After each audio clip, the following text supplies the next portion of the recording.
I ask that you grab a coffee and a seat, and we'll be beginning in about 2 minutes. Thank you.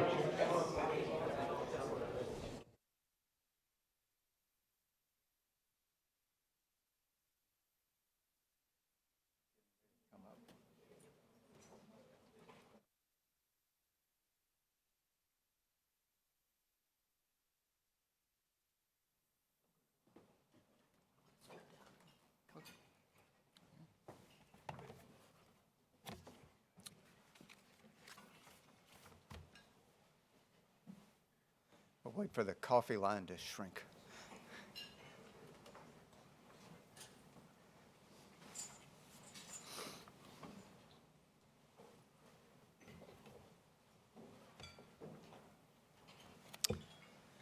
Well, good morning, everyone. Welcome.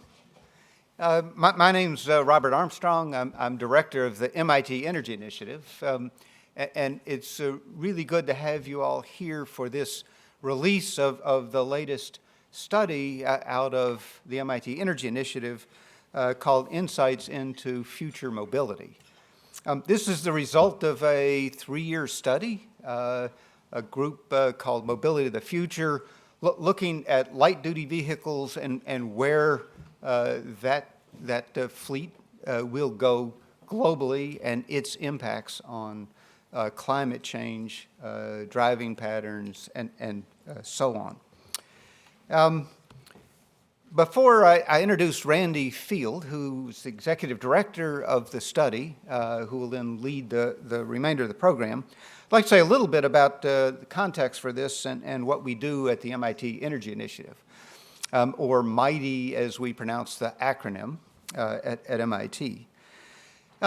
MIGHTY focuses on the dual challenge of number one, how do we reduce carbon emissions, move to a low-carbon future, while at the same time enlarging, providing energy access to people who don't have energy around the world. Doing that is something that requires multiple disciplines to collaborate together. When MIGHTY was started, we were put together as a hub for energy across MIT's campus, so we're in a good position to facilitate cross-disciplinary interactions across all 5 of MIT's schools. And fortunately, MIT has a long culture of working across traditional disciplinary boundaries. Now, in addition, MIT has a culture of working well with industry and working well with government, and all 3 of those, cross-disciplinary, industry interaction, government interaction, are crucial to doing studies like this study leading to the Insights in Future Mobility report. The understanding of what it takes to get to a low-carbon future, of course, entails decarbonizing the entire economy, and specifically the energy sector.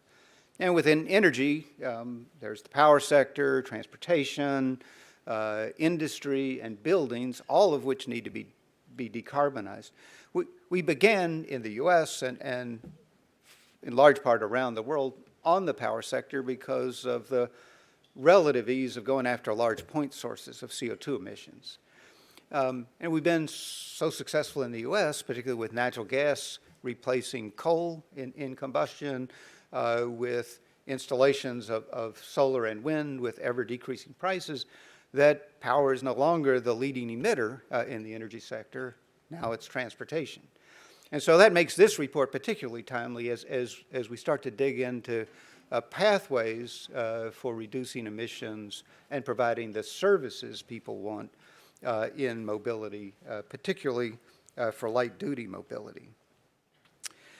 In order to understand the multiple elements that affect light-duty vehicles, the technology options that are available, consumer preferences, policy options, modes of transportation, lots of different issues that impact how we look at transportation going forward, we've had to put together a very broad team, which you will meet key parts of here this morning.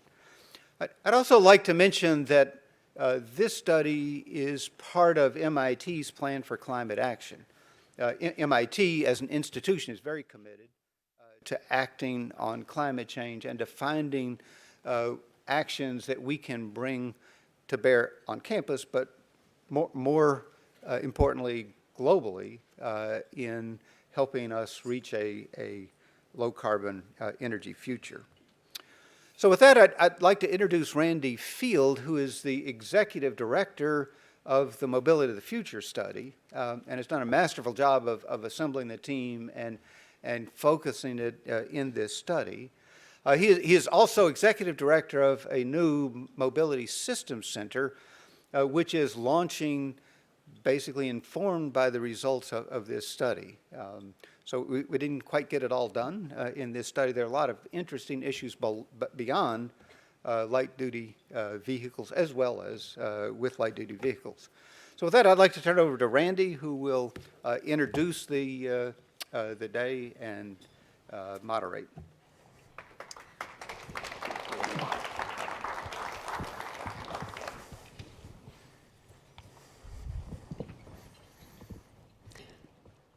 Thank you very much, Bob. I'm very excited about the results we've just completed in the study, and we look forward to sharing that with you here today. So the motivation for this study is, of course, that we recognize that there are many challenges that we face when it comes to mobility. Our mobility system today is very impressive. It serves us all very well, but there remain challenges.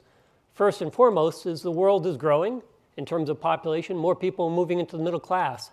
That increases the appetite for mobility, and therefore the demand for mobility, demand for energy to support that mobility system.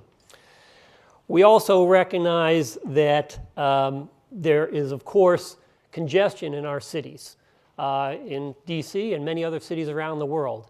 And as the world continues to grow and we have more urbanization in cities around the world, that challenge is increased dramatically with time.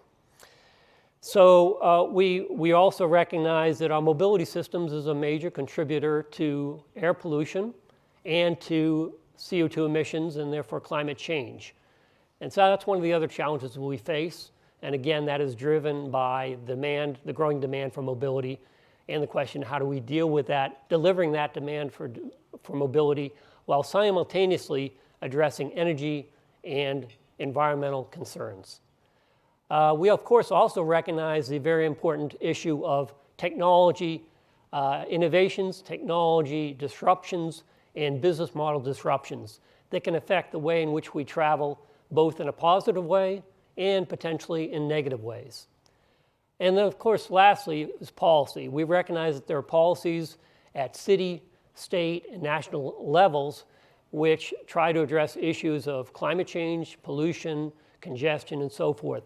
So those are other driving forces that affect our mobility system, and we want to understand all these different dimensions. So as Bob mentioned, we take a very interdisciplinary approach to dealing with these things. So we try to bring together different skills to address these topics. So what we did was we created a team, and we generated 5 areas of inquiry that were well connected with each other.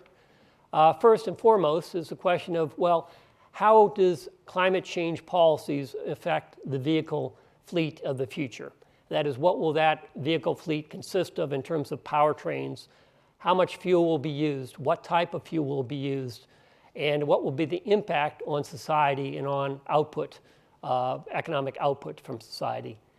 The second area of inquiry was the question of the outlook for vehicle ownership in the 2 largest markets in the world, the US and the China market, because that has a very important impact on the outlook for the overall mobility systems. Thirdly, we took a techno-economic analysis of the various emissions and costs associated with alternative fuel vehicles and fuels. We examined the life cycle analysis of the vehicles and the fuels, as well as the cost. Fourth, we also looked at the question of infrastructure that's needed to support these different types of powertrains. We recognize the chicken and egg problem. If you don't have a way of charging your vehicle, it's unlikely you will buy that vehicle. And so we did experiments in our system dynamics modeling to examine different scenarios of deployment of infrastructure and the impact of that on hydrogen as well as electric vehicle adoption. And fifth, we also looked at the questions of disruptions that could occur from ride-hailing and autonomous vehicles in urban settings. So those are five of the 5 areas of inquiry in the study.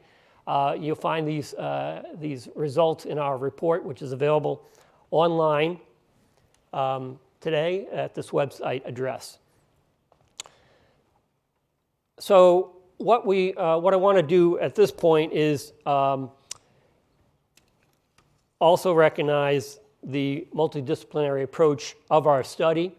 We did this project across different departments, including Department of Urban Studies, engineering departments, as well as economics, our Center for Transportation and Logistics, our joint program for science and policy of global change. We put together work streams to attack these 5 areas of inquiry, and we basically provided a fact-based, analysis-driven assessment, both in terms of economics, environment, societal consequences. And we did this in engagement with industry. We worked with industry experts within the automotive sector, within the energy sector, and within the infrastructure sector, because these are all very important contributors to the question of the future of mobility. The team at MIT consisted of faculty, graduate students, researchers, postdocs, and at this point, we didn't bring the entire team with us, but I wanted to certainly introduce some of our members who are here today. So John Haywood, please stand. He's a professor. John is a professor of mechanical engineering, and he's famous for his research and books on engine technology. John led our team on the examination of the infrastructure to support the fueling and charging of different types of vehicles. Emery Genser is a research scientist at the MIT Energy Initiative, and he led the team of researchers looking at the life cycle analysis for the different fuels and vehicles. He also leads at the MIT Energy Initiative a team of researchers developing advanced tools to examine system-wide energy pathways for the future. Jennifer Morris is a research scientist for the MIT Joint Program on the Science and Policy of Global Change. Jennifer worked on the examination of how alternative policies could impact the size and composition of the vehicle fleet, as well as the energy to power those vehicles.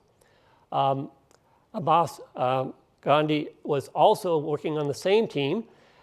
He was a postdoc with us at MIT in the joint program, and he worked together with Jennifer and Sergey in representing the light-duty vehicle fleet. Now, at this point, I'm also going to introduce our speakers who are here today. Fortunately, they're here today. So I'll start with Sergey Palsev. He is the deputy director for the joint program, and he is also a senior research scientist with the MIT Energy Initiative and with the Center for Energy and Environment Policy Research. He led our team for the global economic and policy analysis, and his presentation today will be on lightweight vehicles in the context of global economics and carbon policy. I'd also like to invite Lisa up to the stage. Lisa, she is a PhD candidate in chemical engineering at MIT, and she did extensive research on the outlook for batteries in general, in terms of the costs, in terms of the chemistry, and in terms of questions of recycling of those batteries. And she was on the, she also examined the light-duty vehicle fleet in China with a particular attention for battery electric vehicle adoption. And she'll be part of our presentation on the transition to alternative fuel vehicles. And third, I would like to invite Joanna Moody up to the stage. Dr. Moody did extensive research on the mobility attitudes within the US and globally as part of this study, and she was also part of the China Policy Analysis Scope. Joanna is now a research program manager at the MIT Energy Initiative on behalf of the Mobility Systems Center. And her part of the presentation will be on the urbanization and motorization challenge. So with that, let me just go to the agenda, just so you know what we have planned. So we will go through those three presentations in that order. And then at that point, we will have a panel discussion, and we will open the floor to Q&A. It'll be a text-based polling for that at that time. And that is our plan. So I will now invite Sergey up to the podium.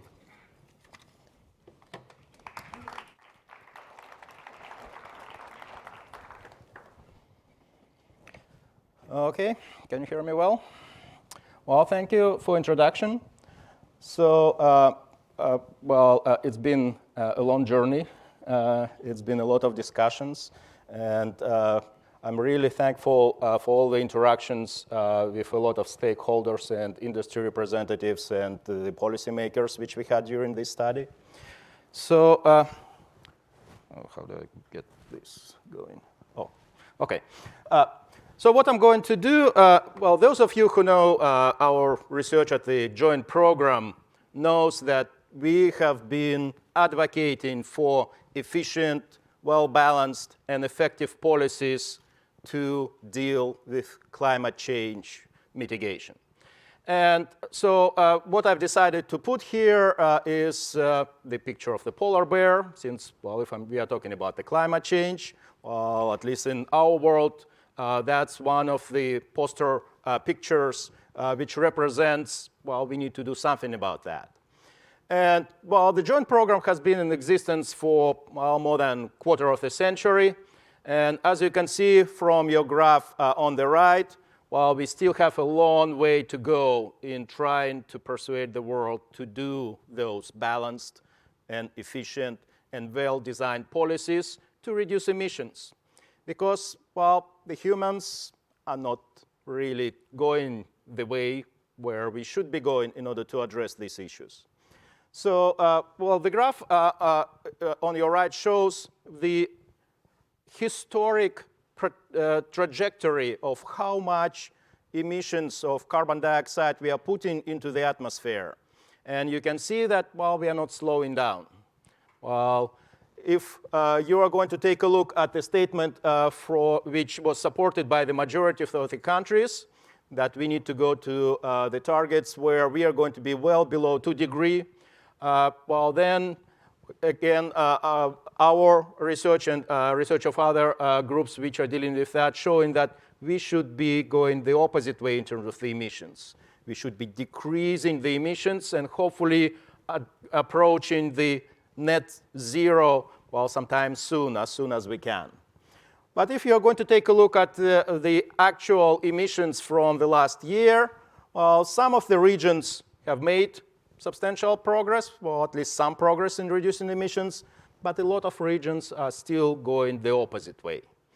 And so what we were trying to do when we were doing this study, we were trying to understand, well, what is the driving forces behind that? How can we change that? And the idea was try to make the projections which are not the wishful thinking where, well, miraculously by mid-century we're all going to be at zero emissions and kind of, well, we are going to fulfill these goals. And even more than that, well, right now I think there is a race to declare, well, by different candidates when they are going to have zero emissions. Well, by 2040, by 2035. Well, pretty soon it will be statement, let's go zero by, I don't know, next year. But, well, unfortunately, when you try to put all the dynamics and all the things and carefully try to understand how things are evolving, it's a very difficult job in order to get to these targets, to these reductions which are required in order to achieve these goals.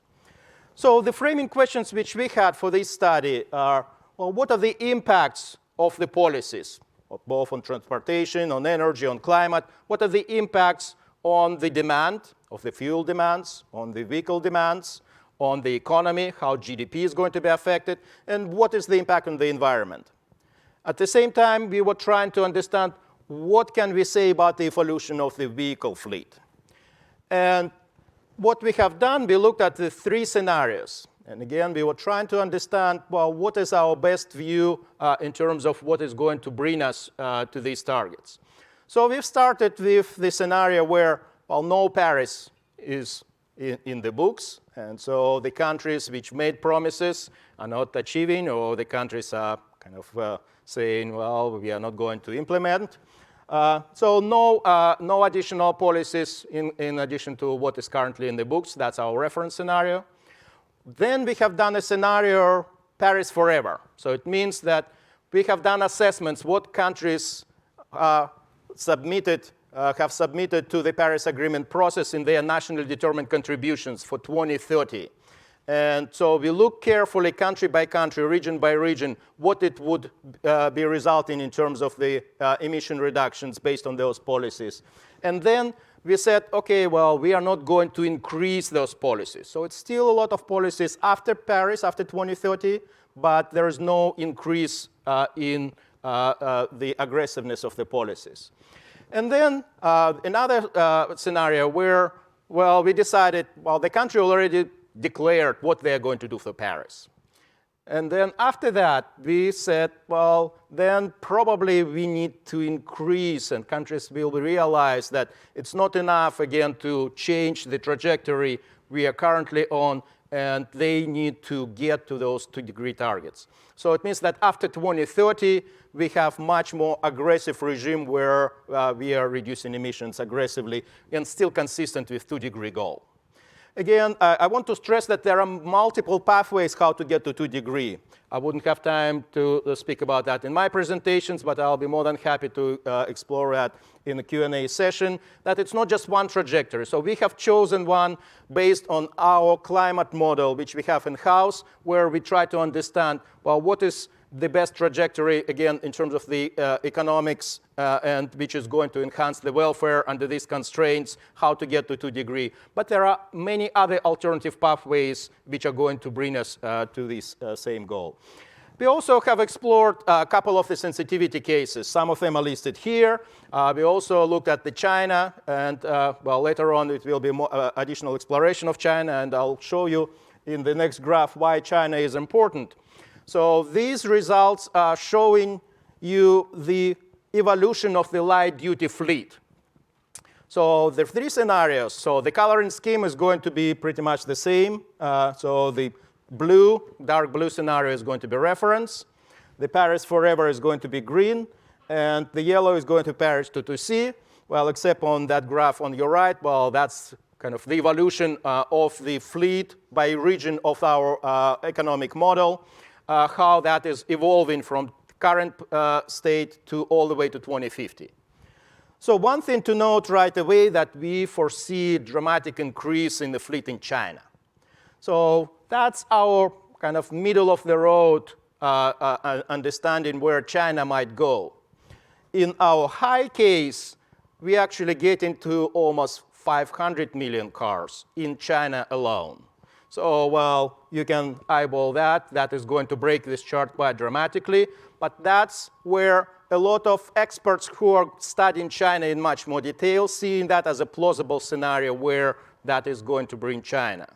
And so as a result, well, you will see later on additional explorations on the US and China, which are going to be crucial for understanding how the fleet is going to evolve, how the mix is going to evolve, because a lot of policies are going to shape up that, and that is going to impact the overall results.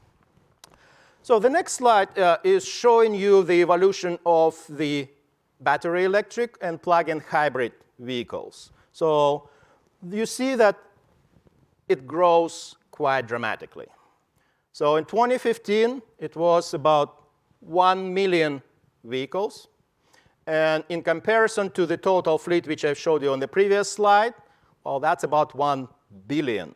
So immediately you can see that the challenge is quite enormous, how to electrify that if that is the goal, or how to decarbonize that if you are bringing not just electric cars, but bringing other alternative fuels into the mix.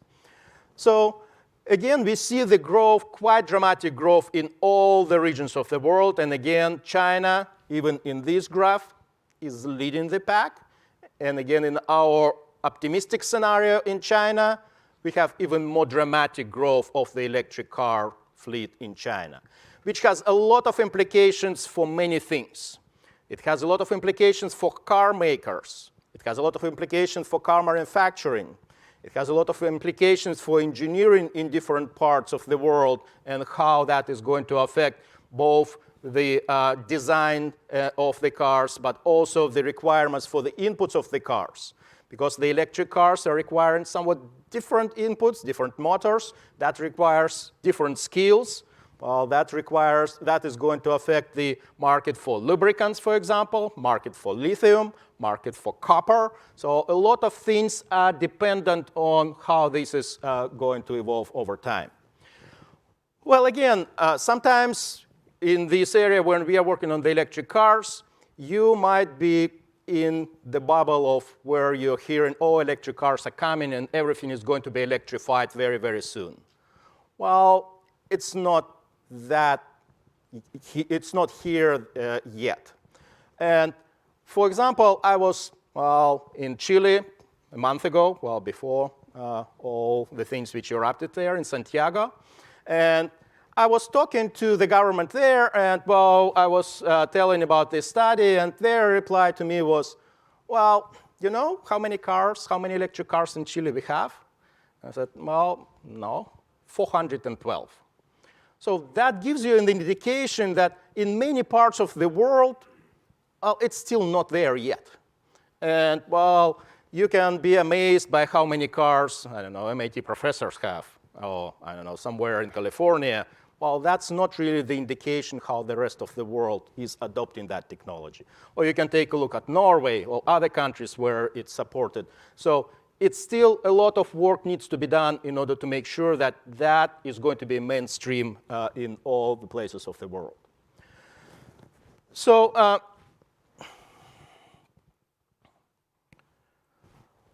well, this is the diagram of the evolution of the fleet in the United States.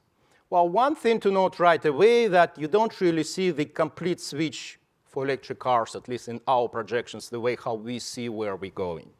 A couple of things which are related to that.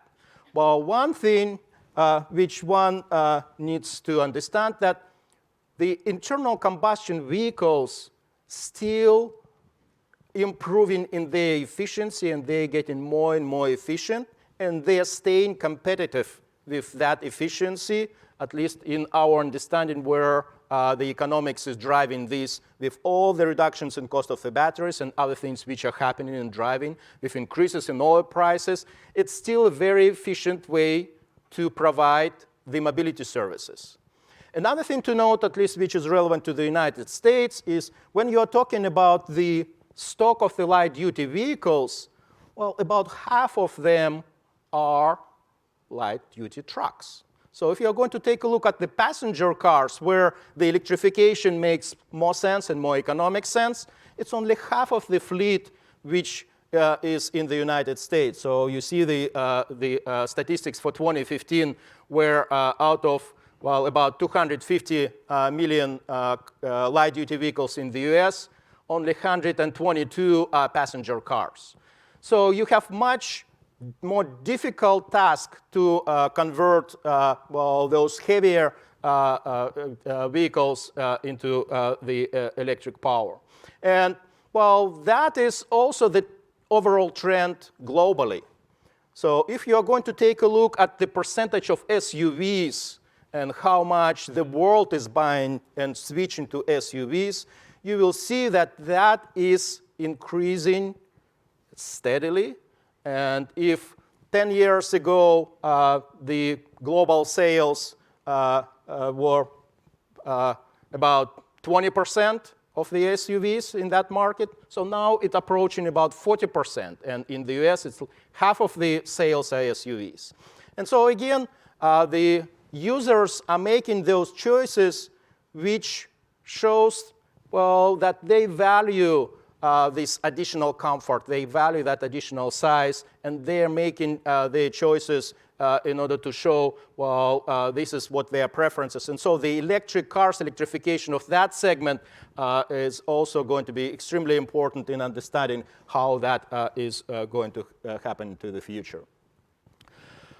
Well, another implication which shouldn't be surprising for the experts, but it was a surprise for, well, many of the policymakers where we did our preliminary exploration of the results, is that the oil is also very efficient fuel, and it's trying to stay as long as possible. So again, we are trying to reduce the emissions, but there are a lot of uses for the oil, which is providing a lot of benefits and which is providing a lot of increase in the welfare in many parts of the globe.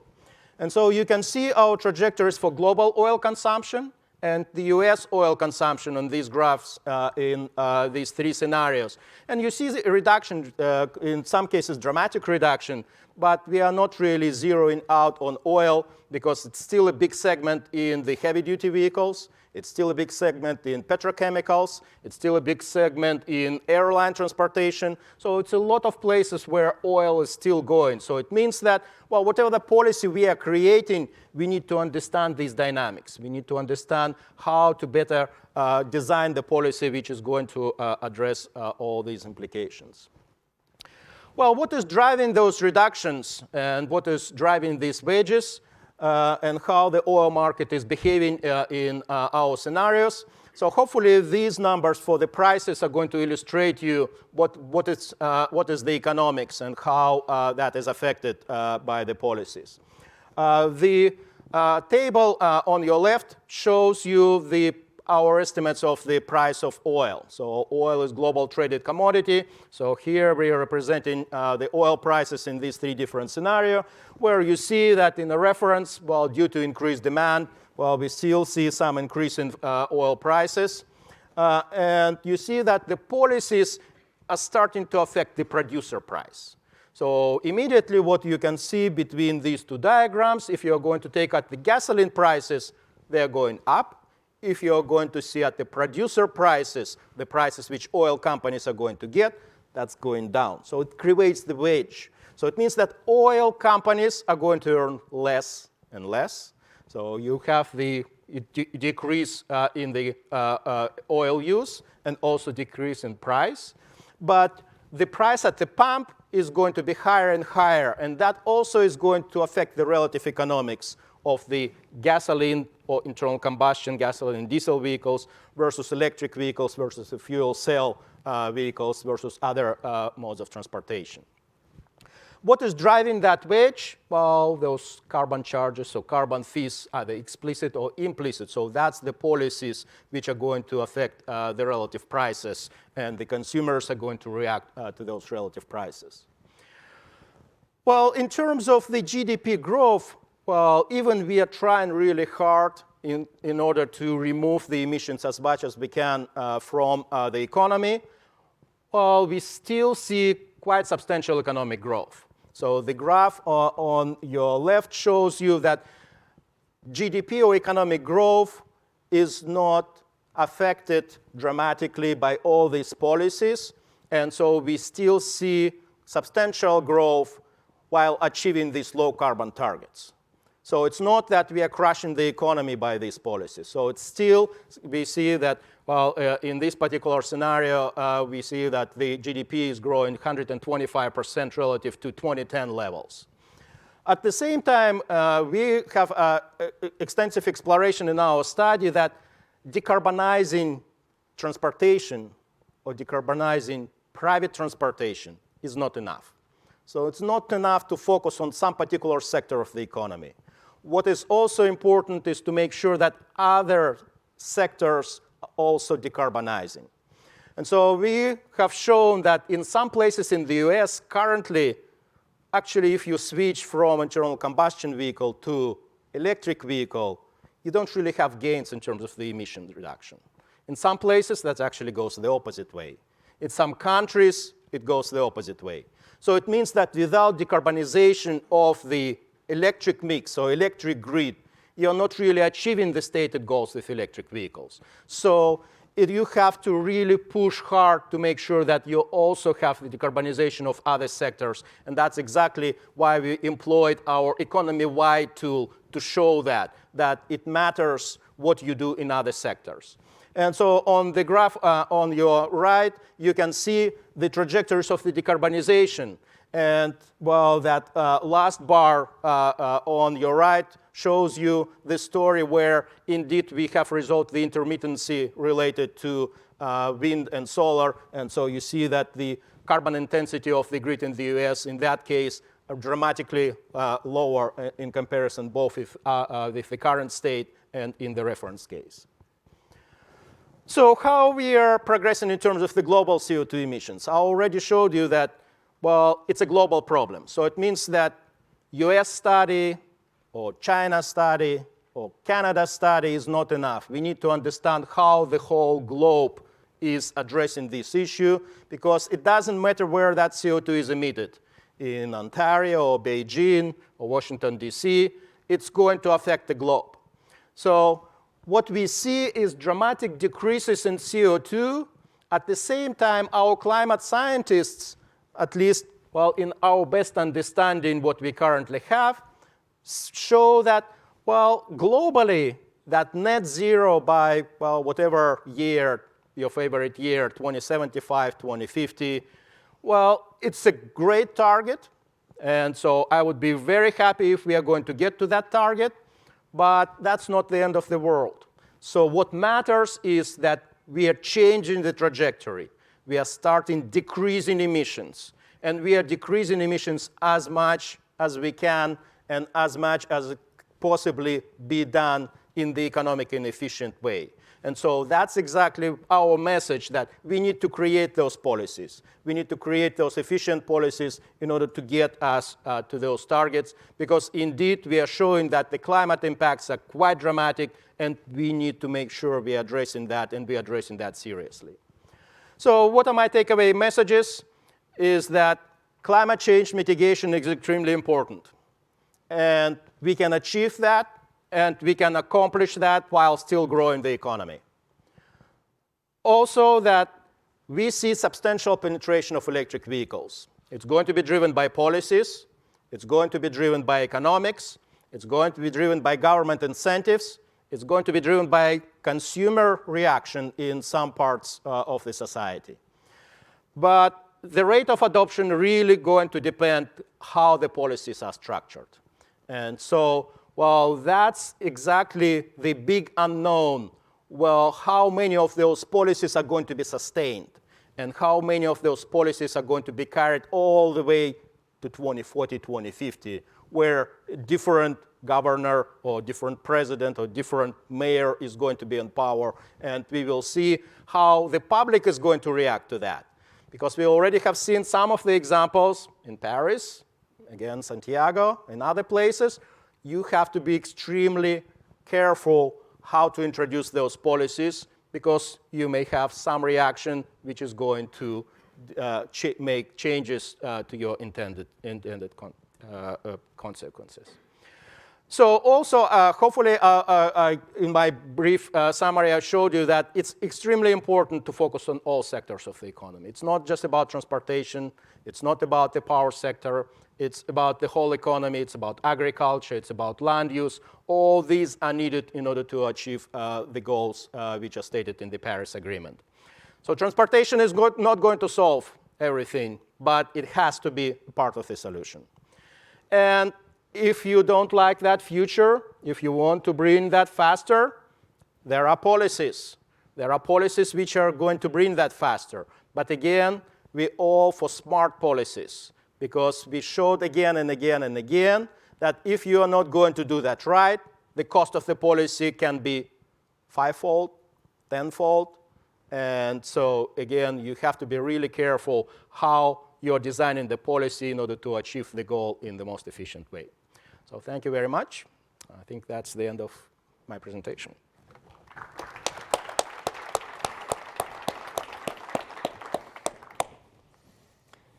Thank you, Sergey. That's a very important backdrop for our next part of the conversation, which is the transition to alternative fuel vehicles. So let's go with the framing questions here. Basically, what we recognize is that greenhouse gas emissions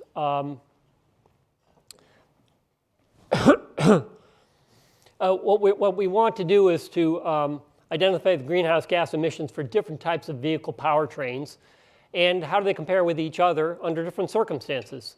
And we want to understand how these emissions will change into the future in terms of technology, but also in terms of the fuel sources. We also want to identify the future cost of batteries, and Lisa has led that piece of the project.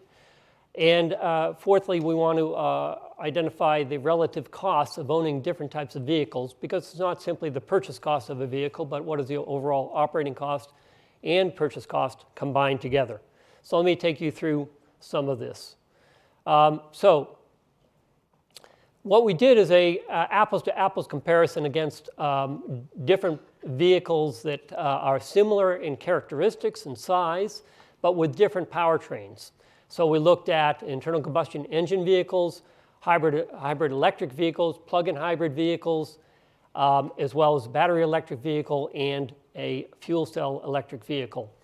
And our initial analysis of this was, of course, looking at it as it is today. And what we did is say, we're not going to simply look at the tailpipe emissions. We're going to look at the entire emissions from manufacturing the battery, manufacturing the car, producing the fuel, producing the electricity, and then, of course, running the car. So there are many factors that come into the overall footprint for running one type of powertrain versus another, including the efficiency of that vehicle as well as its fuel source and how big that battery is. So this is a snapshot. If you look at just today, with gasoline gasoline refined at a variety of refineries in the United States with a variety of crude oils. So we see what a Toyota Camry would have in terms of CO2 emissions per mile driven. And this was basically spreading the emissions from manufacturing of that vehicle across all the miles of that vehicle. And this is assuming 180,000 miles of lifetime mileage of this vehicle. And then if you compare that against the hybrid Camry, you see a factor, basically a drop, substantial drop in the emissions by having that vehicle. And you see the numbers here are all relative, the emissions relative to the hybrid. So we use the hybrid as the point of reference. And then the plug-in hybrid is very similar in its results. And if you then have a battery electric vehicle running on average electricity from the US grid, that's about 0.75 relative to the emissions from a hybrid electric vehicle. And lastly, the fuel cell vehicle run on hydrogen from steam methane reforming without any form of carbon capture and sequestration is also at about 1. And what this shows us is that if we take the parameters as they exist today, the battery vehicle would be about 55% of the emissions from a traditional internal combustion engine vehicle, whereas the hybrid plug-in, as well as the fuel cell vehicle, all have a very similar footprint, and they fall between that of the internal combustion engine and the battery electric vehicle. Now, as I mentioned, the battery electric vehicle is based upon US average electricity today, but this is a very important factor, and I'll mention the sensitivity in a moment. And so if we now take a look at the intensity under different circumstances and say, well, what if we use electricity from the most carbon-intense electricity in, say, West Virginia versus Washington State, where the electricity is very low carbon intensity because it's run on a lot of hydro and other low carbon energy footprint. So you see a factor of about 3 difference in the carbon intensity of a battery electric vehicle across those different carbon intensities from different states in the United States. Likewise, with hydrogen, there's a great deal of sensitivity as to where your hydrogen comes from. Hydrogen today is predominantly made by steam methane reforming in the United States. But if you went to, say, the worst case of making hydrogen from coal gasification, the footprint would be very high and be worse than driving a gasoline vehicle. Whereas if you're making hydrogen by electrolysis of completely renewable electricity, then your carbon footprint is very low and is predominantly attributed to the manufacturing of that vehicle, not the operation of that vehicle. And so in there, you would have a factor of about a factor of 4 between the lowest and the highest carbon footprint with respect to those fuel cell vehicles. So the point here is your energy source matters, and it matters big. And so part of the question is, well, what does the future hold? There's several things that will change in the future. So one is that the vehicles will become more efficient. Secondly, our electric grid will become more efficient. Third, our hydrogen source, we hope, would also become more efficient, lower carbon. So let me just take you through this diagram. So here I have the internal combustion engine vehicles, and I have 3 scenarios. One where we have Sergey just presented to you different scenarios of climate policy. So the reference case is the dark line, the solid line, and we say, well, if you have a electricity that's made, say, with low-cost renewables, very low carbon intensity, that's shown in this dotted line here. And you see, of course, there's not very much difference for a internal combustion engine vehicle because the amount of electricity needed to manufacture a vehicle is not so much.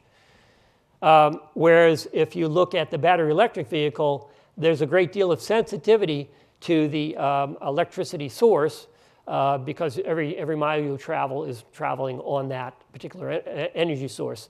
So, so basically following Sergey's decarbonization of electricity, the BEV follows a steep downward curve and has a much lower footprint in the future.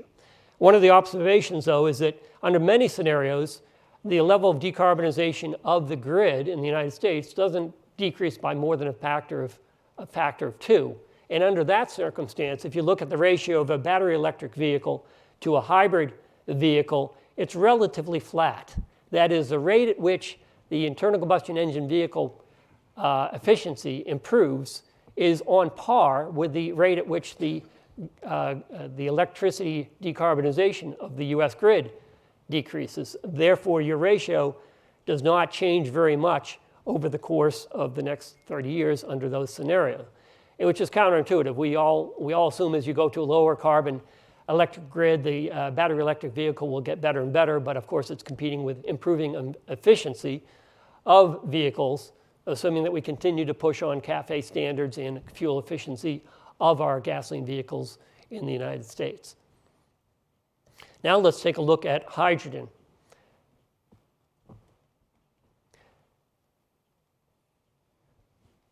So in hydrogen, I've used, first of all, the internal combustion engine as a point of reference.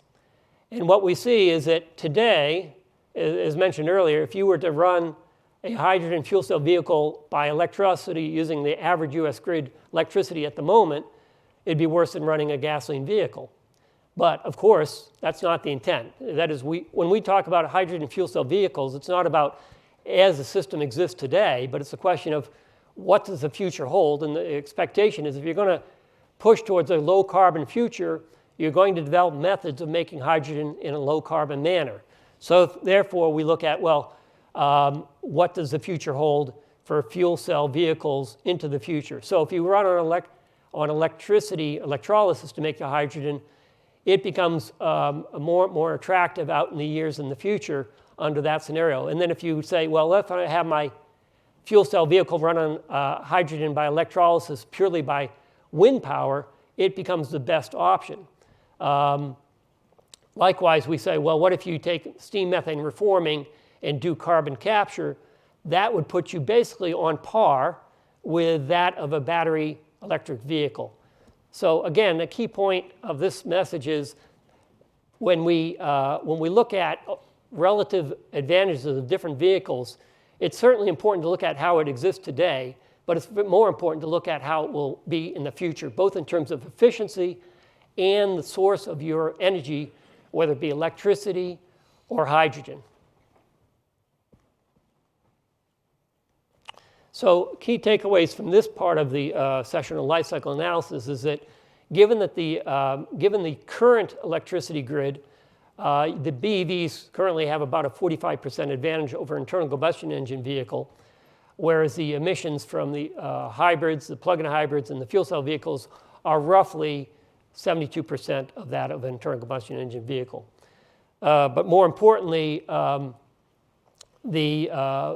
the energy source, the fuel source for the battery electric vehicles and the fuel cell vehicles is highly dependent upon the electricity.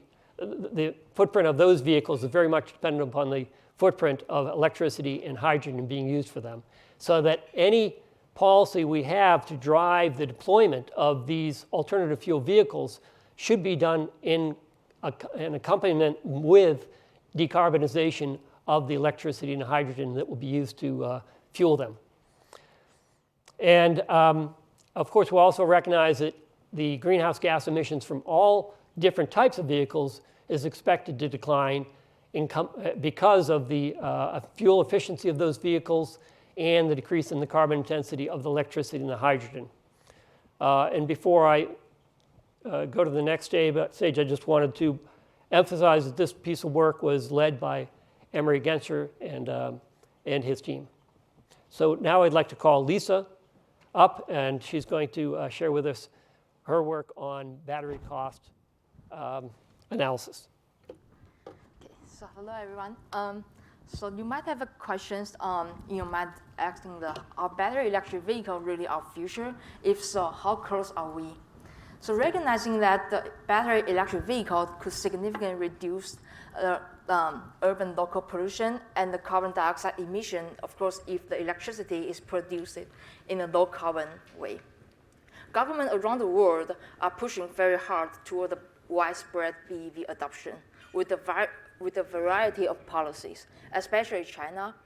They have been providing the very generous subsidy toward the EV purchases, and also in some of the urban cities in China, they exempt the electric vehicles from the car ownership restriction policies.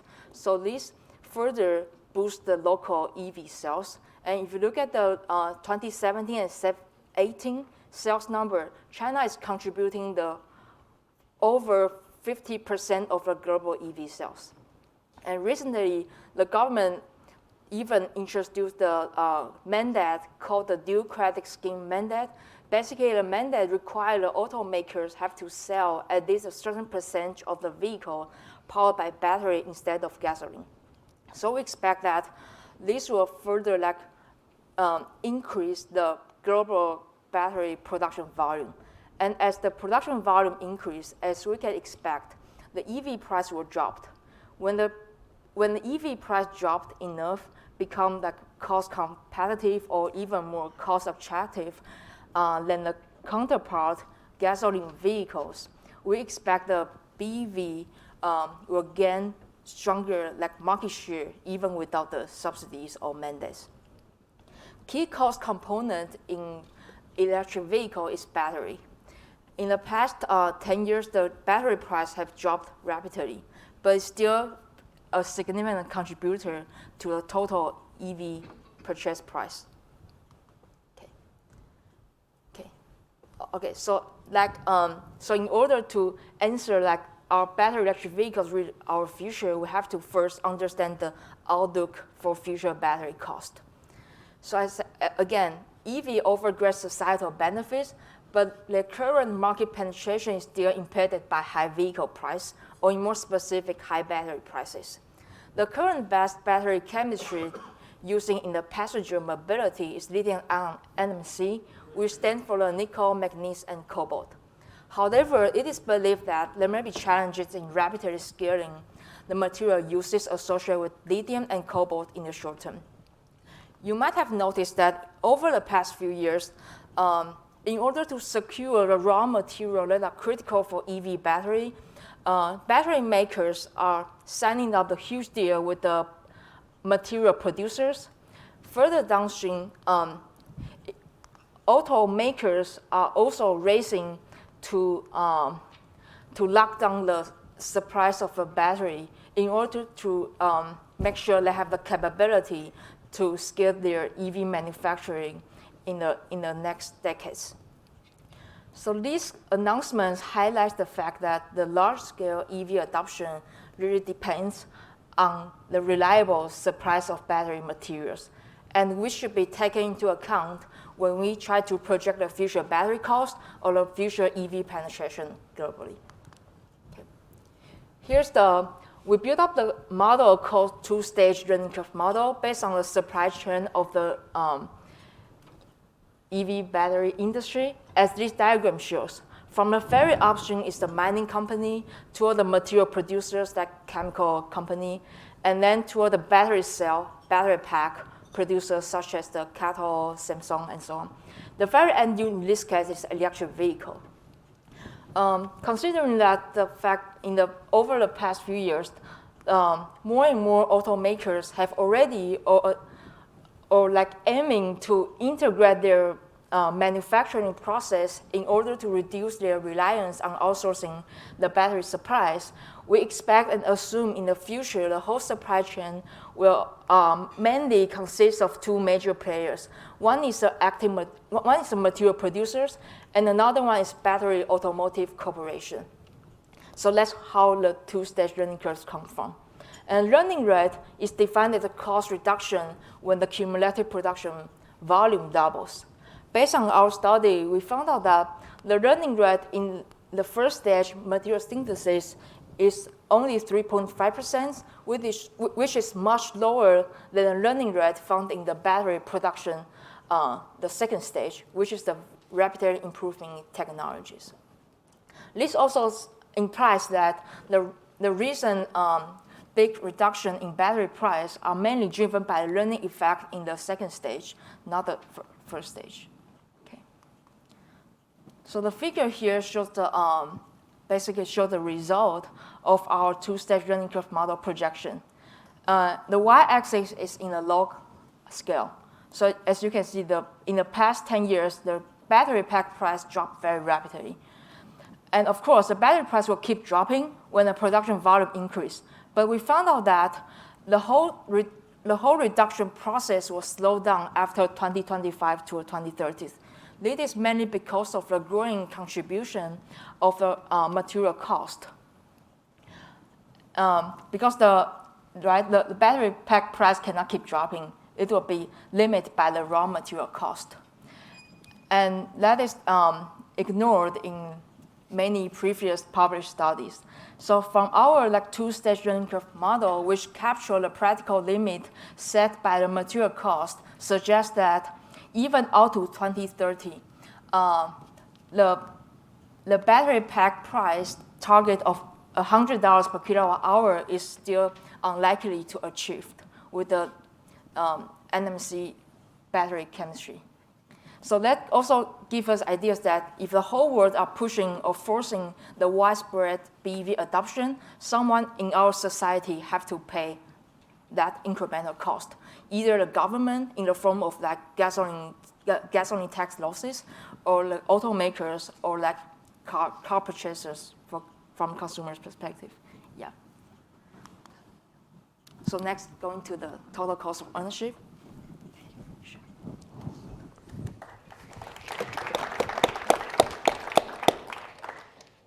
So as Lisa's battery cost analysis flows directly into our total cost of ownership analysis. Of course, we look at the purchase costs as well as the purchase tax and the subsidies. And in our case, we do all of our analysis assuming there are no subsidies, but that is in the system. And then we look at all the operating costs, fuel costs, insurance costs, maintenance costs, and battery replacement. And this all goes into the total cost of ownership, in which we amortize the cost of purchase across all the miles driven by that vehicle. And some of the assumptions of that analysis is we say, okay, no subsidies at all, 150 miles of life, no battery replacement at least for our base case. Gasoline prices based on the United States, electricity price, so forth. And I'll get to this in a moment with more sensitivity analysis. But the key point here is that of these 4 powertrains, without subsidies, today the internal combustion engine vehicle is the least expensive for a consumer to buy and operate, followed by the hybrid electric vehicle, and then the plug-in hybrid is more expensive, but it's all within the noise level of each other, and then the BEV. So this shows us that they are in the same ballpark, but there are some higher costs for the BEV, for example, and that is driven predominantly by the blue bar, which is your purchase cost. But I don't want to leave that as the end of the story. There's so much more to it. As Lisa just told us, the price of the batteries will drop from an estimated more than $200 per kilowatt hour today to about $124 per kilowatt hour in the year 2030. And with that, that means that your battery electric vehicle, if it's got a range of, say, 250 miles, is going to drop from, that is the premium you pay, would drop from about $14,000 to about half of that. Likewise, if you have a smaller battery and a smaller range, the numbers are shown here as well. So the key point is battery costs go down, the cost of the battery electric vehicle goes down, and what this tells us is even within this time window, we don't get close to purchase price parity, but the big question is what about the total cost of ownership? And what we found is that in the year 2030, in our case of our nominal values in the year 2030 with the battery price, as Lisa had indicated, and with the future price of gasoline, as Sergey indicated, that we would be basically at parity. That is, this green line down the middle says that the ratio of the total cost of ownership of a battery electric vehicle is roughly the same as the total cost of ownership of the internal combustion engine vehicle. That is, even though you spend more money to buy the BEV, you get the money back as you operate that vehicle and pay lower amounts of money in terms of maintenance costs and in terms of electricity paid. But this diagram is telling us there's a great deal of sensitivity. That is, the battery costs, we don't know what the future price of the battery is. We don't know what the future cost of cobalt is. So there's a great deal of uncertainty. So that's one of the largest variables is what is that future price of a battery? Is it 80? In which case your price of the battery electric vehicle is better than that of internal combustion. Or if the price of the battery is still high, then the battery electric vehicle would not be competitive with the internal combustion engine vehicle. Likewise, the future price of gasoline is uncertain, and the price of electricity is another factor because when people own a battery electric vehicle, about 85% of the time they charge that at home and use electricity on their own residential rate. But if you have if you don't have that option to charge at home and you're charging at a public station or a fast charger, you're paying a premium for that, which means that you could be paying, on average, if you're frequently using fast chargers and so forth, you could be paying 50 cents per kilowatt hour to use one of those charging stations. And so we have to recognize that in this analysis. And if you were doing that, then your cost per mile driven would be substantially higher in that situation.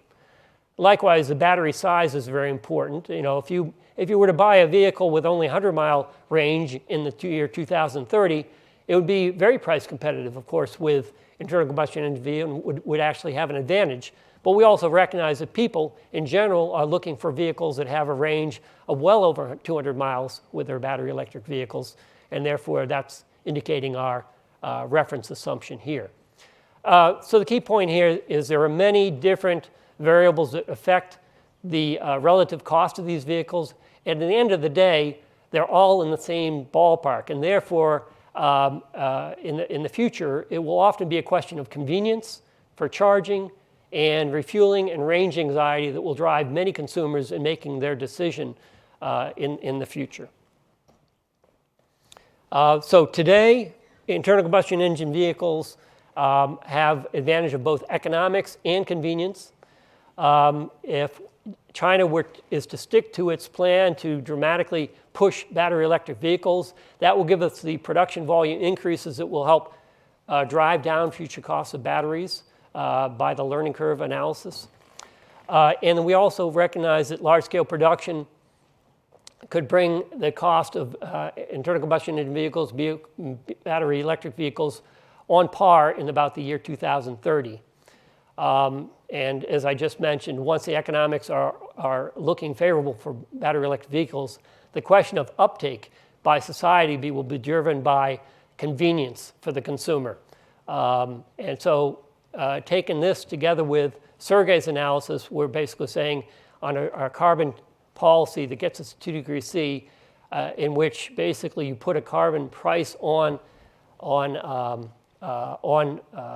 gasoline, that would tend to drive you towards 50% of the global fleet of vehicles being electric in the year 2050. So with that, I'm going to now turn over to Joanna Moody, who will take us through the urbanization and motorization challenge. Great. Thanks, Randy. So you've heard a lot about alternative fuel vehicles and about global climate change, and I'm going to drill down into a much lower scale, and I'm going to talk to you about what we're looking at in terms of trends for personal mobility within cities. And so the context for this is that our world is rapidly urbanizing. We're looking at close to 60% of the global population living in cities by the year 2050, and that's a huge increase on the order of billions of people flocking into our world cities or being born into our world cities in the next decades. And with that, we're also seeing rising incomes and rising purchase power within the middle class in these urban environments. And as those incomes grow, so does the appetite for car ownership. Global motorization is rapidly increasing, and you may not be noticing it in the United States because we have fairly high car ownership and car use already across households, but really a lot of this motorization is coming from the global south in Central and South America and in Asia. But motorization isn't driven just by rising income. There's also a lot of symbolic value that's attached to vehicles. The car is really an aspirational good, and this is true across the globe. And so this study looked at what we term car pride, which is the attribution of social status and personal image to owning and using a car. And it looked at how these types of symbolic attachments to a vehicle, beyond their sort of utilitarian value of getting you from A to B, might drive further car consumption, car ownership, and car use. And this is not something that's potentially a surprise to those who are car manufacturers and have really put out a sense that the car is an aspirational thing and you don't want to be caught being on this public transport bus if you can afford to be somewhere else. And I've anonymized this car ad. You might be able to guess what type of vehicle that is. And so one of the things that we did was we actually surveyed levels of this car pride, this attribution of social status and personal image across 51 countries throughout the world. And this is based on a sample of over 42,000 individuals across the globe. And really what I want you to take away here is that these are color-coded according to the UN's classification of developing or developed countries. And so the dark purple here are developed countries. This is the United States. Not too surprising to me that we happen to be the outlier, or this highest developed country here along the spectrum. But actually above us are mostly developing countries. And really what this means is that car pride is actually highest in less mature car markets, in car markets where we expect to see the greatest growth in motorization. And so there's this question of, is this aspiration for owning a car going to drive even more motorization than we were expecting just from income growth alone? And we actually looked at this question within 2 cities, did a deep dive in the US, purposefully chose New York City and Houston, Texas as our 2 case studies, expecting to see a pretty different level of car pride between these 2 cities. And then we were actually able to model its impact on an individual's choice of whether or not they own a vehicle. And what we found is that car pride is strongly predictive of car ownership. It drives additional car ownership, and its impact is as strong as that individual's income. And this is after controlling for all the other sociodemographic factors, like where they live, what their education level is, what their household composition is. And so what this means is that this aspiration, this symbolic value, is encouraging car ownership among individuals in these cities, and it's encouraging it just as strongly as their purchasing power or their income, which we usually take into account when we're looking at motorization. And comparing these two cities, we did find that an equivalent individual living in New York City is likely to have lower car pride than one in Houston, but that difference is actually not as high as maybe I expected outright. And I think part of that might be going back to this. Whoa, sorry. That the United States is already sort of has a pretty high baseline level of car pride as a country. And so we have a physical problem in our cities that we can't accommodate the number of cars that people may want. We just don't have that space. This is a fundamental geometric problem. And so what can we do? And there's a lot of emerging sort of technologies and service innovations that are here to now and are continuing to emerge to sort of disrupt the current urban mobility framework. And you've heard a lot about alternative fuel vehicles. So in my presentation, I'm going to focus a little bit on sort of the convergence of autonomy and connectivity, on-demand services, and a little bit on sharing and pooling and what that might mean in an urban environment and what it might mean for how individuals make their travel decisions in an urban environment.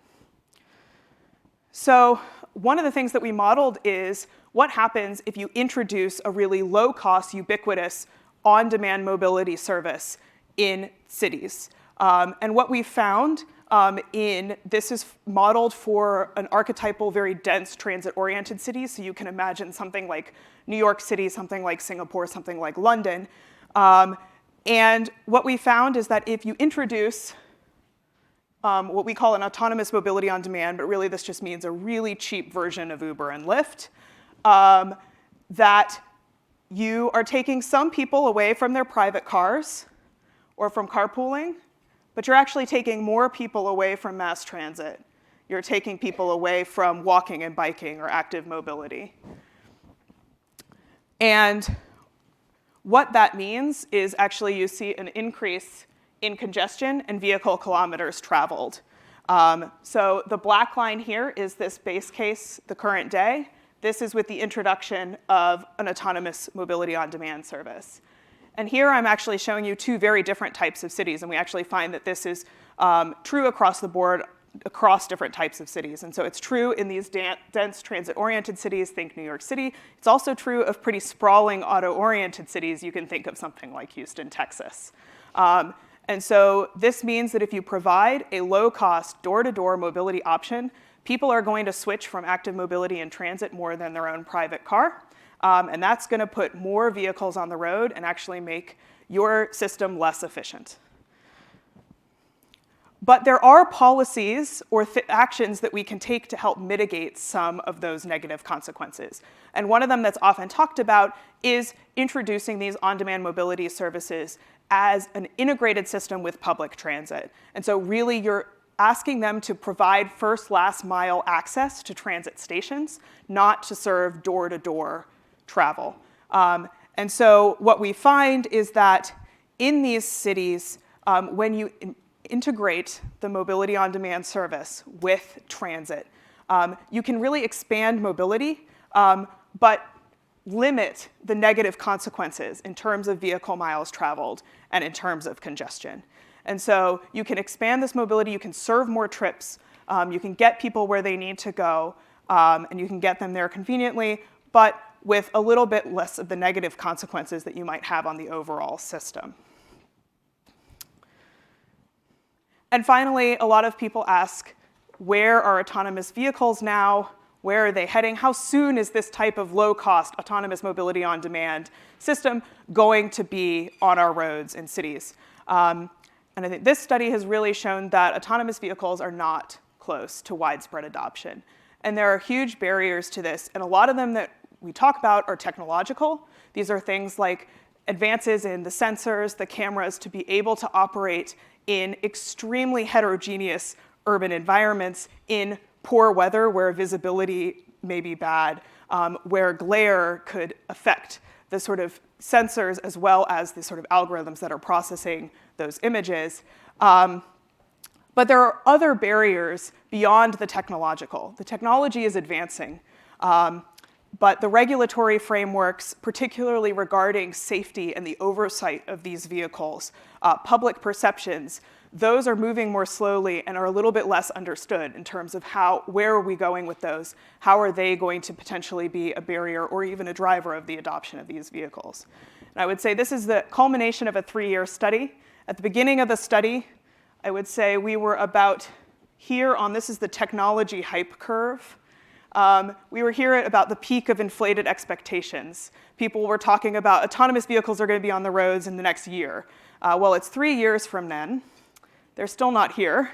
I would say we're on our way down towards what is fondly known as the trough of disillusionment, but that we will reach this sort of what they call the plateau of productivity. We will get to a point where we will see this technology being adopted. It may not be adopted in sort of these ubiquitous type environments. It may be in these what they call geofenced or sort of very specific neighborhoods or areas, routes that could be well mapped, that can be more controlled in terms of their access and use. So we will see it. I don't think we will see it right away, and we won't see it nearly as widespread as maybe the hype was talking about. And finally, just to give you a sense of where public perceptions are, this is that same international survey where I showed the car pride graph. This is looking at the reported number of years until the respondent feels that AVs will be safe enough for them to use. And what you'll find is that the most pessimistic predictions are in Canada, Europe, Australia, the darker colors. The most optimistic perceptions are in Brazil, other parts of the global South, Latin America, and Southeast Asia. And so there really is an appetite for this type of technology among certain parts of the population, but it's unlikely to be here tomorrow, particularly in our cities. And so with that, I want to turn it to, oh, I lied. Just bringing this back together, I think a lot of what our study shows, we're from MIT, a lot of people expect us to talk about the technology. What our study team did is really bring in an understanding of the human element.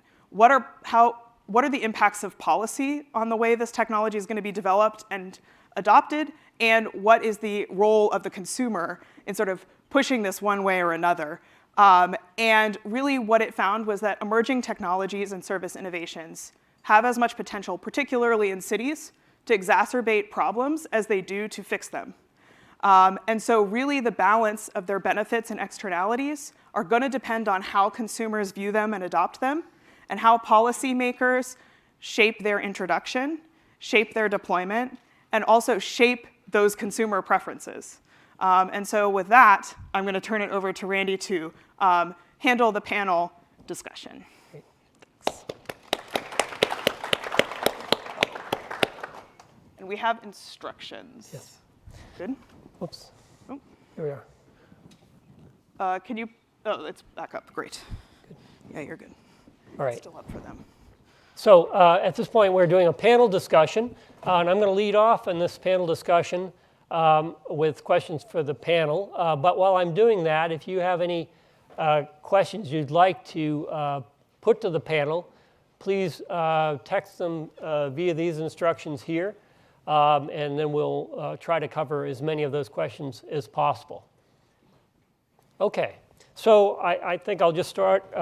First question, just following up on what Joanna just discussed with us. And basically what we see is that people, some segments of the urban population are find the ride-hailing services to be popular, and they like them. And yet, if we had a very low, as you just said, if you had a very low-cost mobility service that goes point to point, it'd be negative for society as a whole because of congestion and vehicle miles traveled. So what are some of the practical challenges to be overcome in enabling low-cost mobility services to somehow help in the overall mobility system? Yeah, so one of the policy levers that can really change this is this integration with transit. Now the question is sort of how politically palatable would something like a mandate that says you can only get in these vehicles if it takes you to a transit station, then you have to leave. Once people are in a car, they tend to like to stay in a car and get to their destination. And there really is this notion of what we call a transfer penalty. People don't like to switch modes. They don't like to have to take the time, the movement, move all their stuff, move themselves, from one thing to another, even if you could streamline this type of service and really integrate it. But there are sort of policies in the middle that could get you towards integration without forcing integration, like we do in our model. And those are things like fare integration, having one payment system by which you can get in a car and then take a transit trip. Things like potential subsidies where if you take that car to a transit station, it's slightly cheaper than if you were to take that car all the way. And not just cheaper because you go a shorter distance, but because there's some incentive for you to transfer to transit stop. So there's definitely a spectrum of policies that could push you towards this integration paradigm and really help to mitigate some of the negative consequences of all these door-to-door trips. Lisa, I want to follow up on the battery topic. Of course, your analysis looked at the lithium-ion, nickel, manganese, cobalt chemistry. What are your views on the prospects for other chemistries, new chemistries, whether it be lithium sulfur or solid-state chemistries out past 2030? Yes, absolutely. And there are still many other battery chemistries that could be possibly emerge as the mainstream choice for EV manufacturers, such as the lithium metal, like solid state, sodium ion, or lithium sulfur. And if any of these battery chemistries can really deliver the aspects that are required in EV application, including long cycle life, slow discharge rate, but the fast charging rate, and the high energy density, but at low cost, then I would say that can be really accelerate the widespread BEV adoption in a large scale. However, all of them are still struggling for unsolving technologies problems, such as, for example, the lithium or solid state. So current automakers are struggling to deliver more than 300 miles per charge, but the solid-state battery chemistry could provide more than 500 or even up to 1,000 miles on a single charge.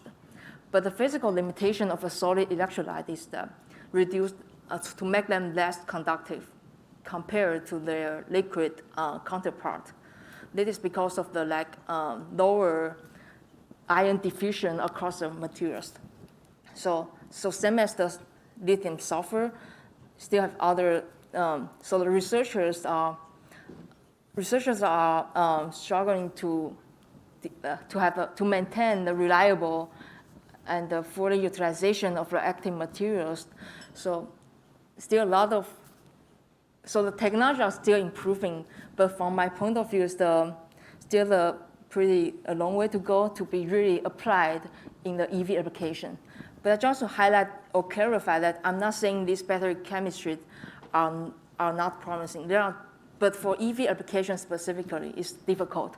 But for other applications that have for solid state, it is very promising for rechargeable mini devices. And for lithium sulfur, it's for military use or special use. They are promising. But for EV application, they will be very difficult. Yeah. Okay. Thank you, Lisa. Yeah. I think it's a fascinating area. Within MIT and many other places, there's a great deal of research going on in the field of new battery chemistries and trying to make Yeah. things work, as well as startup companies that are pursuing these other alternatives. So fantastic. And Sergey, you showed in your very first slide how we're going in the wrong direction. And there are consequences from going in the wrong direction or from lack of action. So what is your sense from all your work in the modeling world and economics is, if you have a 5-year delay or even a 1-year delay in going in the right direction, what are the consequences for us as Americans or in the world and the planet? Well, delays are bad, right? So, in not just in this area, in many other areas. I'm a part of the IPCC working group, and so I was the lead author of the IPCC assessment report, where we studied that question in detail, what it would take. There is economic cost for delayed action. 1-year delay, I don't think that dramatically changes the situation, probably even 5-year delay. Well, what we ultimately need is, to change the trajectory. And so we need to start reducing emissions instead of increasing emissions. And what is extremely important is to make sure that you have a mechanism where those countries who currently do not have access to energy, or those countries who are going to rapidly grow, so Southeast Asia, Africa, they have the solutions.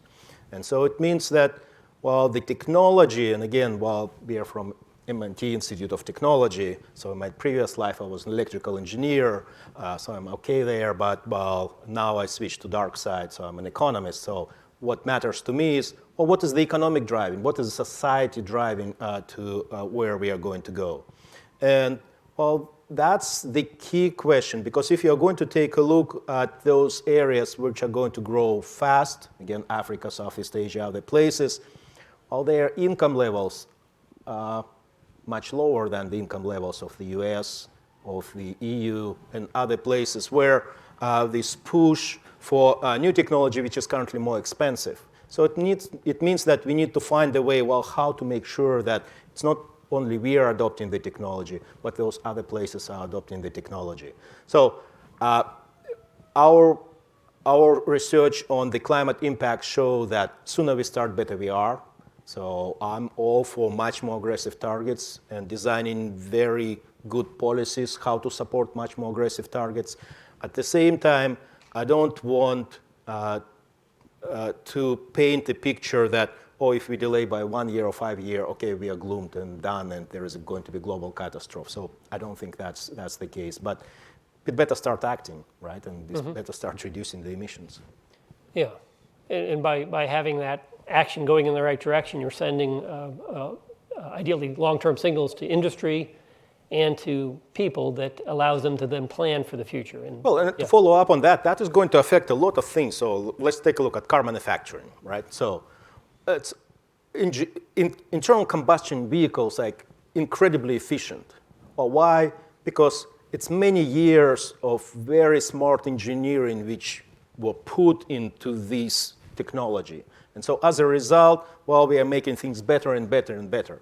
Okay, now let's think that China indeed is going to succeed at making itself the next leader of the car manufacturing, where you don't really need that extremely fine-tuning of the internal combustion vehicle, because the electric car requires, very different skills and very different workforce. That is going to affect the R&D budgets of the major corporations, major car makers. That's going to affect, ultimately what is the secondary market and how that is going to affect the labor force in many countries. So, if you're in Germany and you're betting on staying competitive, if you are a kind of very well-trained engineer who knows how to make the internal combustion vehicle even more efficient, you might be thinking where the next job opportunities are going to be, because if China is successful, demand for those skills are going to be shifting to other places. That's going to have huge implications where car production is going to be. That's going to be huge implications for steelmaking industry, for other industries which are supporting the current setup for the internal combustion vehicles. And again, sooner we understand where we're going, better we are. But well, unfortunately, we are not in that idealized world where the global carbon price existed. So it means that we need to deal with the reality which we have currently. Mm-hmm. So, Lisa, one of the common questions that comes up is the question of recycling of batteries, because as we create these potential mountains of batteries that are spent and no longer have a useful life, people want to know what are we going to do with them to avoid having them in landfills. So the easy answer is the second life usage and recycling, right? So as we know, for the EV battery for a battery that retire from the electric vehicles, their lifespan is as much as like 70 to 80% of the total capacity. So this gives a big opportunity to put this retired battery into the secondary use or cascaded uses, like energy storage and others.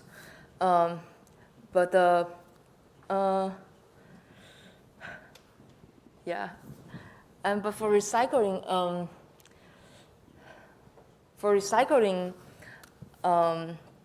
we know that there's the supply risk for the critical elements for the cathode materials in battery. So people talking about the recycled supply can further mitigate that potential supply risk. Currently, the cobalt supply, from my point of view, is that in the near-term future, the cobalt supply from mining production should be enough to satisfy the increasing demand. But in the long-term future, I think that the cobalt supply from recycling should be needed in order to satisfy the demand. On the other hand, for the lithium should receive more attention because the current lithium recycling technology where battery grade or high quality lithium recovery is still not yet commercially achievable. So which means that the downgraded purity of the recycled lithium, this would constrain the lithium availability in the near-term future. Yeah. Okay, thank you, Lisa. And Joanna, the work that you did and the team did regarding looking at urban mobility and modeling how people travel, congestion, miles traveled, and all that with these alternative mode choice options, you're looking at urban populations that are very heterogeneous. There are different incomes, different travel needs, and so forth. So how did the team represent this very heterogeneous system? Yeah, so there's a lot of different types of heterogeneity built in here. First is heterogeneity in terms of the types of cities that you're looking at and the types of transportation networks that already exist in these cities, the types of behaviors and travel patterns that exist in these cities. And so the first thing that the team did was actually do a global categorization of 331 different cities around the world and identified 12 different archetypes or sort of types of these cities that can sort of represent different networks of transportation, provision of existing modes, populations, population densities, other sociodemographic characteristics, economic development. There's a lot of indicators that go into that sort of categorization. And then they were able to develop models for sort of the representative city within each of those archetypes. And then within the model for one of those cities, there's a lot of heterogeneity in terms of how individuals make decisions and what types of individuals and households there are in those cities. And the model is extremely disaggregated. It's an agent-based model, so it means that every household in a city makes decisions on how they're going to travel across all these different modes based on their travel needs. And so it's all calibrated to historic travel data something like the American Community Survey data that we have in the United States, but depending on which population or city that you're looking at. And so it really does allow for many different people to make decisions based on their individual needs, and it is sensitive to the type of environment that they're making these decisions in. Good. Thank you.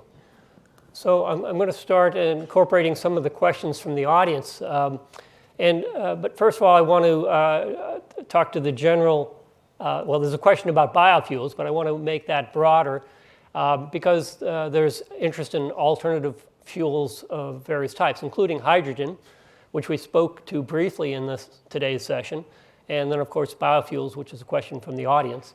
So let me just start out and say, if the world is serious about getting to zero net zero carbon in the future, which is necessary if you're going to get to 2 degrees or below sometime in sometime in the second half of the century. In that world, you have to think very, very seriously about the role of hydrogen because it has a very important potential role to play when it comes to heavy-duty trucking, long-haul trucking, when it comes to industry, how are we going to make fertilizers in the future in a low-carbon manner? Hydrogen has a role there. Steel making, it has a role there as well.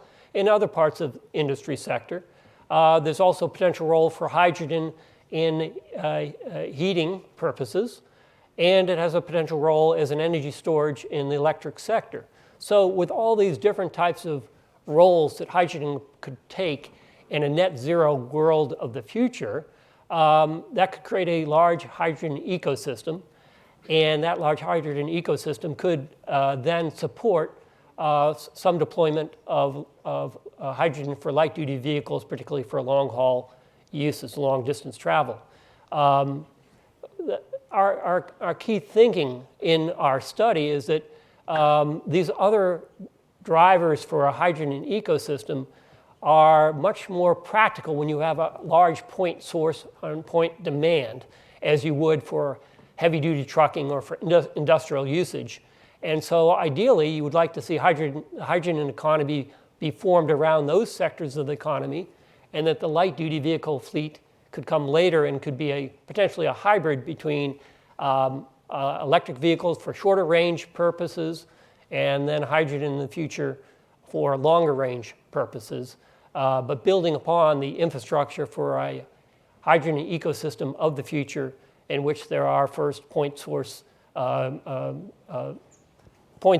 for trucking purposes and industrial purposes. So that's one thought there on alternative fuels, but I also want to involve Sergey in discussion of the biofuels because we didn't talk about biofuels here, but inherent in Sergey's model, there is biofuel, so I'll let him speak a little bit to that. Well, I would like to follow up a little bit on hydrogen, and again, I'm putting my economist hat. Right now it's a lot of hype about hydrogen. So I think in the last month, we had, 3 or 4 conferences at MIT all on hydrogen and tried to understand, okay, well, what is really happening there? And again, it seems like it's a solution for a lot of harder to decarbonize sectors. It seems like it's a solution for heavy-duty transportation. Even for airlines, so I've learned that, actually there are some projects where you have hydrogen planes. I've been pointed to the experience with the rockets where we are using a lot of hydrogen. Well, the problem that rocket flies for, starting up for 6 minutes, while we need to fly it for 6 hours. So there is an issue of scale, but in principle, engineering solutions are there. Where I'm as an economist have trouble seeing hydrogen widespread in any time soon, maybe 2050, maybe longer, that's true. We are not there in terms of the economics of producing hydrogen without emissions, because, hydrogen is only clean if you produce that cleanly. So hydrogen is energy carrier. And currently the cost of electrolysis is still very high, so we still don't know how to bring it down and be competitive. Well, it's a lot of betting on the renewables, on so-called green hydrogen. There are actually many colors of hydrogen. So if you're in this area, you know that there is a green hydrogen, there is a blue hydrogen, there is gray hydrogen, there is red. So depending on how it is produced, there are a lot of colors and flavors. And if you're talking in Europe about hydrogen, they don't want to hear about any fossil fuel hydrogen. They want to only hear about those which are produced from renewables.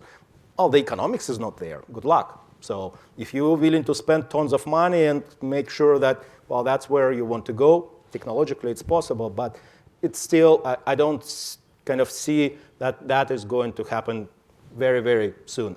Actually, well, in this study, we also looked at the fleet. And as Randy have mentioned, that's exactly right. If the society is going to be very serious about going to net zero, well, then the hydrogen is going to be there. And so you can flip that question around. Well, I will know when society is serious, when I will see that hydrogen indeed is going to be an agenda, is getting there. Otherwise, we are just kidding ourselves. Okay, so we need to go into those trajectories to see those. In terms of the biofuels, indeed, we are, in our modeling system, we are representing the biofuels. We're representing competition for land. We're representing competition with food. And so, well, that's where the key is, how we can produce those amounts of the biofuels in a sustainable way that is not going to affect the food prices. And, well, unfortunately, that's a bad PR in many minds, where you see that, well, whenever you start talking about biofuels, immediately, well, oh, you're going to compete with food, or, well, how you're going to take that from the low-income society, which are not going to spend as much on food because we are going to affect them. That's a big issue. And we have shown in our studies again and again that most likely that's not true. But once you have the PR issue in the head of policymakers, that also slows the progress. And while all that second-generation biofuels, third-generation biofuels, well, I still haven't seen them, again, economically appearing. So we have an experience with Energy Independence and Security Act where, well, the government is doing these waivers and waivers and waivers for the amount of the biofuels which are required. Well, that provides very little incentive, actually, to do the R&D because, well, the best thing which you can provide to the industry to be competitive and innovate is provide them certainty. So once you provide that uncertainty, well, it's not clear how we are going to get there. So to answer to the question, we see a future of biofuels. We see a future of biofuels for certain applications.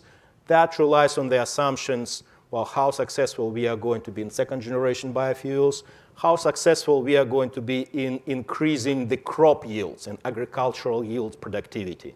And so if indeed we are going to have that as we envision, so then there is a role for biofuels, but again, probably not in the next 5 years, not in the 10 years, but a little bit in the distant future. But that's a very viable trajectory, viable pathway.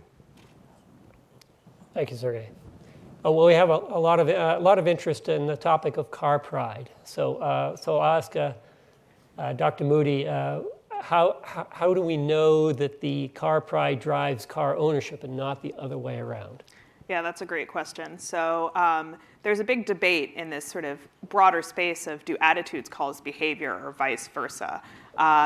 And our model actually accounts for bidirectionality. And so we actually measured both directions of this relationship, and we found that in the case of car pride drives car ownership, not the other way around. In fact, the reverse direction was not significantly different from zero in our analysis. And so really, in our case, we found that car pride is predictive of car ownership. So it's much more that I have really high car pride, I attribute social status and personal image to a car, and therefore I buy one. But when it comes to car use, we actually find the opposite. And so if I drive more miles, that actually increases my car pride. And this is sort of related to theory of cognitive dissonance, which is really about if I want to justify my own lifestyle, to put it really generally. And so if I own a car and I'm using it a lot, I start to connect with that car more, I start to justify that lifestyle more, and that encourages more car pride. But when it comes to the decision of ownership, we're really finding that car pride is the driver, not the other way around. Great, thank you. I'll just jump to the related question, which is when countries have a certain amount of car pride, how much is that measuring car pride versus a prejudice against public transit, or what we might call bus shame? Yeah. Yes. So I personally have also done some research on sort of the shame attached to particularly buses, but sort of the stigma around public transit use in certain areas. And I will say that the car pride measure is very specific to cars. So the way that the survey items are worded are all about cars. It is designed to measure just something about cars. So there is definitely going to be a context out there, and it's going to matter about what the alternatives are and what their quality are. But it's not going to speak to, you can't interpret low car pride to mean, or high car pride to mean stigma towards something else. And in the same vein, you actually can't think that low car pride is necessarily car shame. And the reason for that is that there's still a debate about whether pride and shame are even on the same spectrum, or whether they're two like orthogonal or related but not opposite emotions. And so really this is just about, do you have car pride or not? It's not about this opposite, which is sort of the stigma towards cars. You would need to develop, and you can develop, a similar measure to get at those types of questions. But it's not captured in what I've shown today. Thank you, Joanna. Sergey, there's a good question about how important are the CAFE standards in driving to lower carbon emissions for mobility going forward? It's one of the basis of your model. But yeah, extremely important. So the results which I've showed, it's a substantial fracture of the internal combustion vehicles, but they're much more efficient. And so that's exactly where we need to go. And again, well, my biggest worry is that now with all the attention to making electric cars more appealing, more economic, well, a lot of R&D money is going to be spent in that direction. So I hope that, well, the major manufacturers also will continue to do and put R&D in making sure that the efficiency of the traditional vehicles are getting better and better. And again, well, that's extremely important because I showed in the diagram that, well, only part of the fleet are passenger cars. And also, there is a growing appetite for SUVs. Well, and I'm personally guilty kind of also going that route because, well, I value kind of having the vehicle which gives me more service and more pleasure, and I'm happy about that. So kind of looking at the simple economics, I'm buying more expensive vehicle in comparison to what I would be buying if I'll just do the simple economics math. So it means that there are some attributes to that. So it means that, well, all that category has to be made more efficient in order to reduce both the fuel use, the emissions, air pollution, everything which is related to that. So we'll see where that is going to go, but that's an extremely important segment because, well, all these F-150s and, well, that category of the vehicles also need to be more efficient. Good. But just to clarify, I mean, your reference case model has got CAFE standards basically built into it, assuming that it's going forward with the law as it exists? Yes. Yeah. Yes. Mm-hmm. Good, good. Well, I'm going to answer a very simple question up here, which is what was our discount rate in determining total cost of ownership analysis? And the nominal value we had was 5%, which would be rational from a perspective of how much people pay for in the United States for a car loan.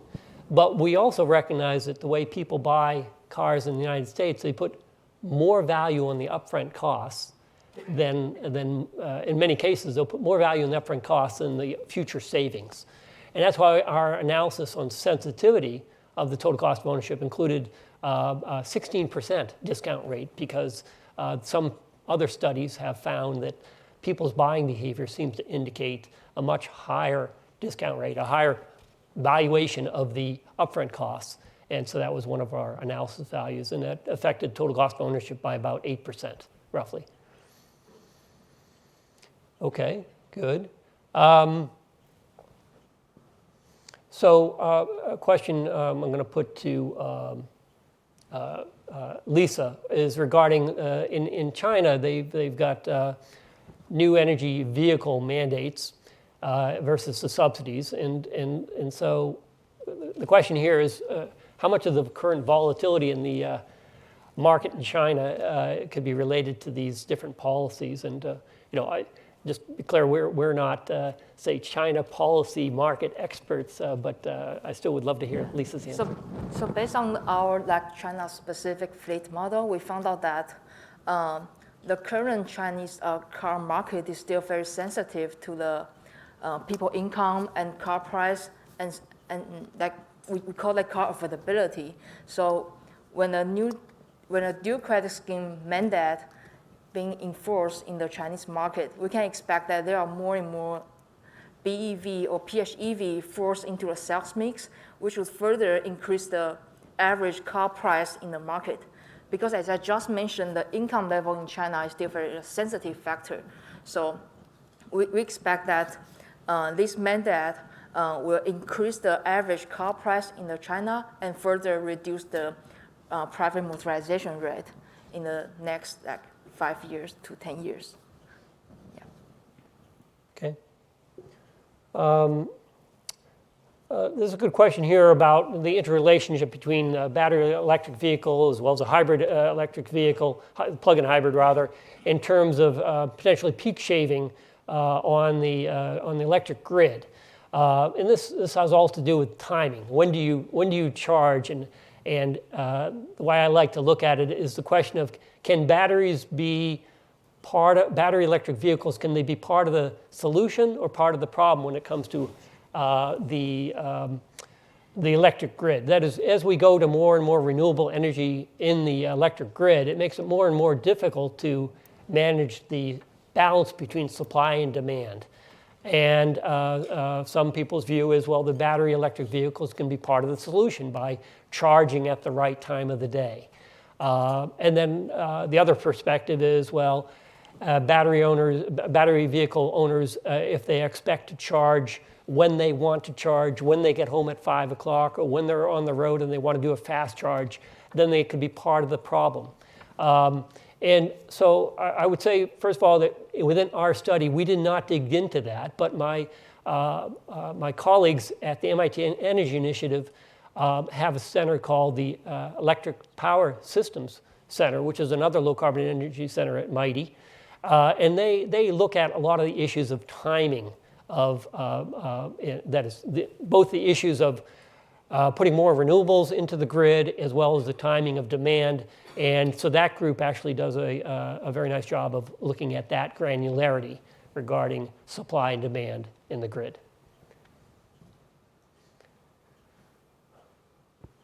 Okay. Well,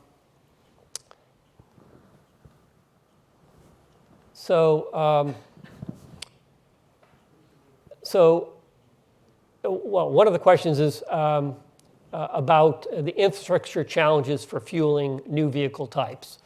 And so let's talk through that a little bit. The electric vehicles have 3 different charging levels, so categories typically referred to as level 1, level 2, and fast charging, and of course there's also extreme fast charging these days.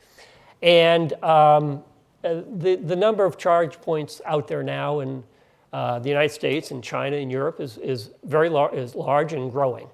A key factor in this is if you look at the energy output of these different types of energy flows and compare it against a gasoline pump, the maximum gasoline pump will pump out effectively 10 megawatts of energy when you're filling up your tank. That's the maximum. And if you compare that against, say, the fastest chargers out there today, that would be 350 kilowatts, which basically exceeds whatever the currently available commercial commercially available cars are able to handle today. So what I'm saying is that we're talking about a factor of about 30 difference between the fastest power of an extreme fast charger versus what a gasoline vehicle can do. So the point is the number of points, charging points is very important, and the output is important because basically if people are looking to have exactly the same experience they have today with fueling a gasoline vehicle when they go to a charging pump with electricity, we're not going to get there anytime soon, if ever. And so it really requires a bit of a mind shift that it's no longer you go to the pump for the purpose of doing a fast fill up. It's more of, okay, I'm parked at home. Well, I park at home, I'm charging. When I'm parked at work, I'm charging. When I go to the store and park my car, I'm charging. So it's a whole different mindset of how you're charging and so forth. But it still requires infrastructure. And it's not just the charge point cost. It's also how do you reinforce the distribution system for the electric grid? Because if we get past this 1% ownership of electric vehicles to 50% ownership of vehicles, we're putting a large strain on the distribution system. So we have to look at what the cost of distribution is in the electric grid. So a lot of factors there. Likewise, there's a lot of challenges on the hydrogen side. There's always a question, how do you make the hydrogen? Where do you make the hydrogen? Do you make it centrally and then move it around? Or do you make it do you make the hydrogen at the dispensing location by electrolysis? There's a whole bunch of pros and cons and challenges with each one of those. But the vision is, in the future, if we're going to have a hydrogen ecosystem, and that hydrogen ecosystem is going to help the electric grid, you'd like to have that hydrogen being coming from green electricity being done in a centralized location, and then have a way of distributing it.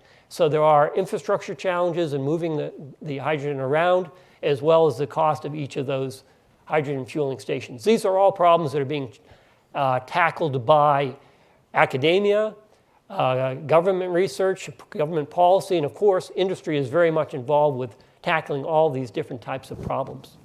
But I welcome comments from my colleagues on the panel. I would say that one of the things that this study does is look at sort of what does this mean from a consumer perspective. And really, I think Randy highlighted the fact that owning a battery electric vehicle means a different mindset around charging than you would have in terms of fueling an internal combustion engine vehicle. If we can figure out the infrastructure provision of hydrogen, it's much more similar in terms of lifestyle to fueling a current vehicle. You go to a pump, you fuel it up, and you get going. And so there's really a question of